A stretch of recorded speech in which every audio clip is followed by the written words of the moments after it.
solicitation, we are soliciting 310 pesos for each, ano ba to? Yung isang ring ng flyer, pang-reason ng flyer. Wala kaming flyers.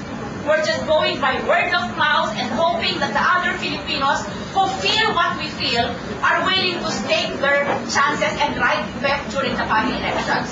We have the money, we don't have the money. We never had the money. And we will win without the money. Nila na naging biktima rin ng mga ibang pre-need plans. So, saan sila umiiyak? Umiiyak rin sila sa mga may-ari na humihingi ng tulong. Kaya kumontak na rin yung mga iba sa amin para tumulong rin sa PEP para pagpatuloy ang laban dahil ang dami ng empleyado na naapektuhan. Sasagutin ko pa yung tanong ko, no? If you will recall, hindi ba nagpunta tayo sa Senate at sa Congress? Nag-attend tayo ng mga Senate and Congressional hearings. Because we thought our voices would be heard in that fora. What happened? It was not. Doon namin na-realize na kailangan pala pumasok ka rin sa political forum kung gusto mo magkaroon ng boses. Kasi kung wala ka sa loob ng forum na yan, hindi ka mapapakinggan. I-dribble ka. Nakakapagod, i-dribble tayo ng 2 taon. Sabi natin, hindi na tayo papayag i-dribble, tayo naman ang mag-dribble para sa mga consumers. Okay, no more dribble. Okay, tama na yan, Juan eh. Alam mo, experience ng PEP dito sa kaso natin sa edukasyon. Pumunta tayo sa SEC. Anong sinabi ni Chairperson Kebarin? Pwede naman kayong mag-access sa korte. Yun yung sinasabi ni Winnie. 10-15 years. O paano yung mga anak natin? Ganyan, napakahirap. Ilang beses kami nakipagharap sa SEC. Walang nangyayari. Puro salita. Walang nangyayari. Yung isang commissioner, kinuha yung kanyang, nung kinasal ng anak niya, kinuha as ninong si Sophie Peña. Paano makaka-regulate ang regulatory body kung ganito ang relasyon? Hindi nag-act. Either by guilty sila by omission or commission. So dapat mahinto yan. Dapat mag-filean din ng kaso yung mga yan. So, Ombudsman. Kailangan talaga maging united tayo, mga parents. Kaya tawag parents, enabling parents. Magtulungan tayo para ma-move natin, maprotektahan. Sabi nga, ang mga consumers, tayong mga magulang dapat magkaisa. Tapos let me correct the impression. Ang kala ng iba, pinaglalaban lang namin ang aming mga education plans. Hindi lang yun eh. We're not fighting only for our problems now, but we're going to fight that these problems will not occur to other parents. That this problem hindi mararamdaman ng kapwa Pilipino. Kasi napakahirap nung nararamdaman ng mga pamilya ngayon. Ayaw kong mangyari ito. I do not like this burden to be felt by any other family because of lack of legislation, because of lack of representation. So that has to stop. That is why we are running sa Congress. We are running as a party more than anything else.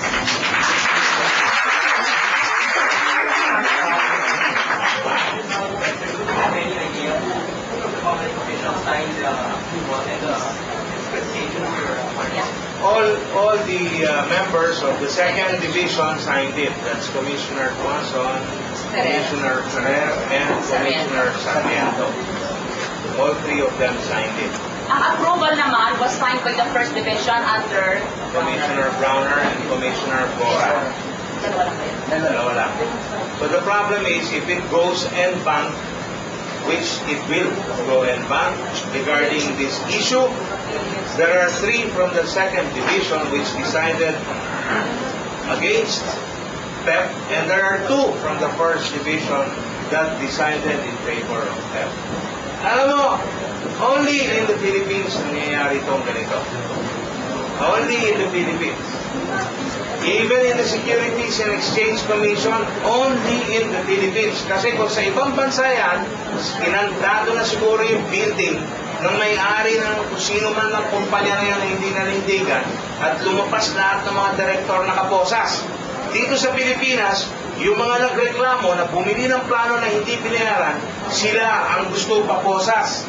Kaya nga bukas, may live hearing kami pag inisuan kami ng warrant of arrest tomorrow by this judge, we will not post bail.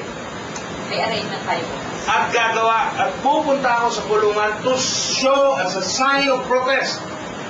Dito sa Pilipinas talaga, panahon nang tumindig ang tao at saka talagang ang mga magulang at lumaban na. Baliktad na nangyayari. Sinong niloko, siya ang ipakukulong.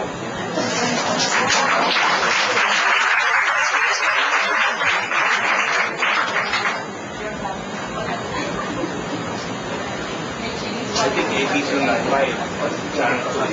Any other questions from, even kahit hindi sa media, sa ating mga kasamahan sa PEC Coalition? Are there other concerns that you'd like us to hear while we're here?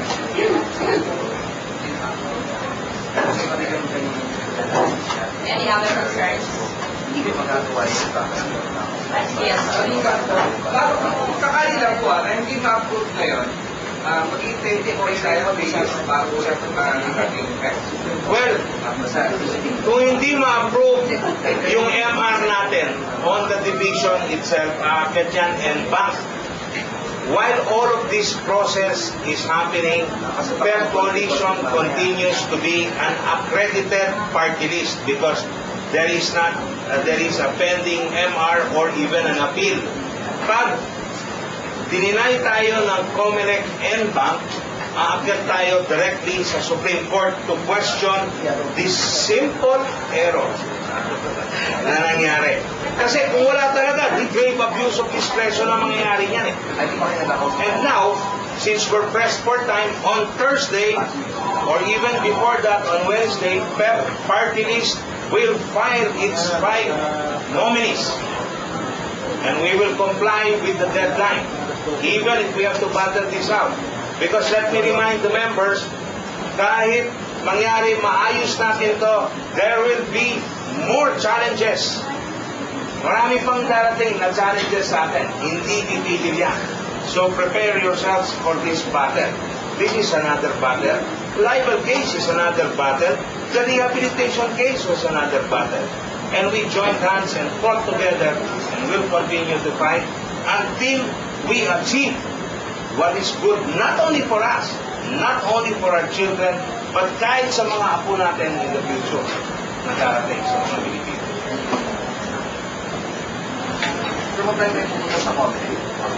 Mamayang hapon, we're filing. Mamayang hapon. We're filing that MR. I have no idea. Wala sila pa the cables to the MR. Oh yes, we will file this afternoon. We cannot send the date back. We will file the motion. You've seen the signature na kuha na ninyo.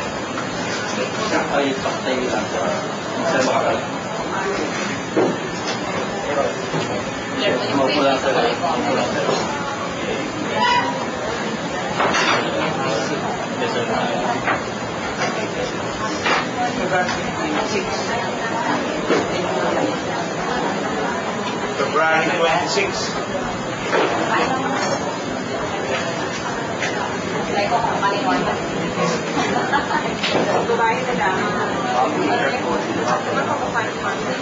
Maniwala kasi ng Dapat ganun sa yung joke.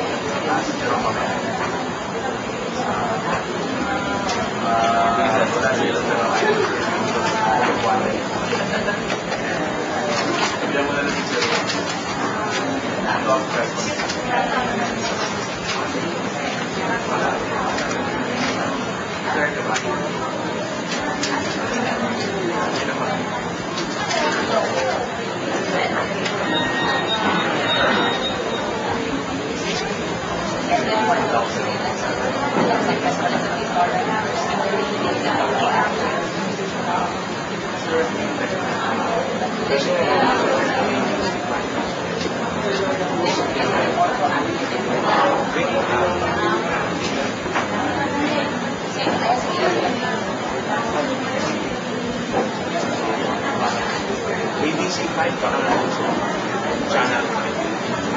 Hindi nila